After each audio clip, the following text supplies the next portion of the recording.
Umphathiswa wezokuthutha KwaZulu-Natal uthi usuqalile ukuthela izithelo umkhankaso wokuqinisekisa ezokuphepha emigwaqeni yesifundazwe njengoba kubonakala zehlile izingozi.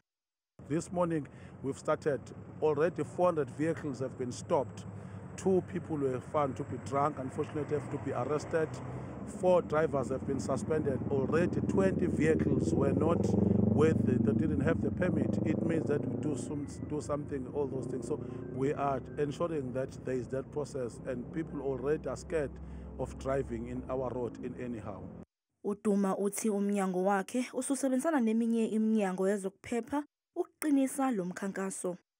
And Provincial Commissioner just spoke to us that whenever we've got this roadblock, they are going to be part and parcel. So there is a visibility of SAPs in ensuring, because we can't be able to detect something like drugs and other stuff. So they just come there. In some instances, they come even with dogs. Uphiko lwe-Road Traffic Information i-RTI luthi iseyinselele indaba yabantu abahamba ngezinyawo abeqa imigwaqo engothelawayeka. Uma kuukuthi ku-N2 lona awuhambi ngezinyawo, ugqoka into ebonakalayo noma kuthiwa weqa umgaqo ugqoke izingubo ezibonakalayo. U-road safety uyasiza kakhulu kulokho ngoba thina as u-RTI we are enforcing the law. Lo mnyango uthi amaphoyisa azoqhubeka nokuba nezivimba mgwaqo kuze kube ngunyaka ozayo.